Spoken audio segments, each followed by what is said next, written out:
ડેડિયાપાડા ખાતે ટ્રાફિક માર્ગ સલામતી મહિના અંતર્ગત લાયસન્સ કઢાવવા બાબતનો સેમિનાર નર્મદા પોલીસ દ્વારા યોજાયો. આજરોજ તારીખ 14/2/2025ના રોજ સાંજે 6 વાગ્યે મળતી જાણકારી મુજબ ટ્રાફિક માર્ગ સલામતી મહિના અંતર્ગત વાહન ચલાવવાની કુશળતા ધરાવનારને ડ્રાઇવિંગ લાયસન્સ ઝડપથી મળી રહે તેવા હેતુથી આરટીઓના અધિકારીઓ સાથે સંકલન કરી સેન્ટ ઝેવિયર્સ હાઈસ્કૂલ નિયોલના મેદાનમાં મિશન 3 રસ્તા પાસે તાલુકો ડેડિયાપાડા પોલીસ સ્ટેશન વિસ્તારના તાલુકાના આજુબાજુ વિસ્તારમાં વસતા નર્મદા, તાપી, સુરત અને ભરૂચ જિલ્લાના ગ્રામજનોને ડ્રાઇવિંગ લાયસન્સ કઢાવવા માંગતા હોય તેવા ઉમેદવારોને ડોક્યુમેન્ટ સાથે હાજર રહી રજીસ્ટ્રેશન કરાવવા બાબતે ઉમેદવારોને મોટી સંખ્યામાં હાજર રહેવા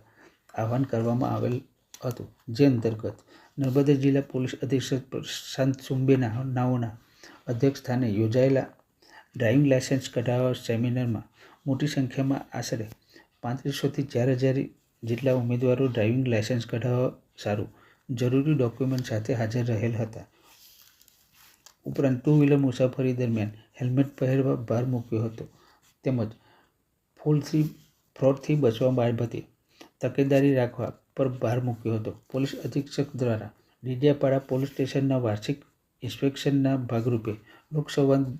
ભાગરૂપે કાર્યક્રમ યોજાયો હતો. આ કાર્યક્રમ 2 દિવસ સુધી ચાલશે તેમ જાણવા મળ્યું છે. एसपी नर्मदा जिला के डेडियापाड़ा पुलिस स्टेशन के वार्षिक इंस्पेक्शन के कार्यक्रम में आज लोक संवाद का कार्यक्रम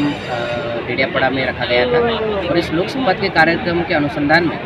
जो सबसे बड़ा इशू हमें इस एरिया में देखने के लिए मिलता है कि ट्रैफिक में व्हीकल चेकिंग में लाइसेंस लोगों के पास नहीं है, तो लोगों को लाइसेंस आसानी से मिलता रहे इसके लिए नर्मदा जिला पुलिस और नर्मदा जिला आरटीओ कचहरी इन दोनों ने मिलकर ये प्रयास किया है कि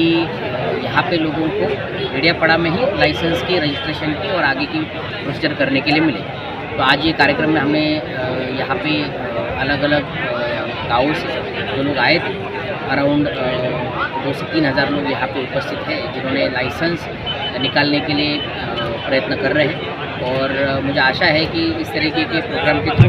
हम रोड सेफ्टी के बारे में जो अवेयरनेस है उसको बढ़ा पाएंगे और रोड के ऊपर होने वाली फैटलिटीज़ को कम कर पाएंगे.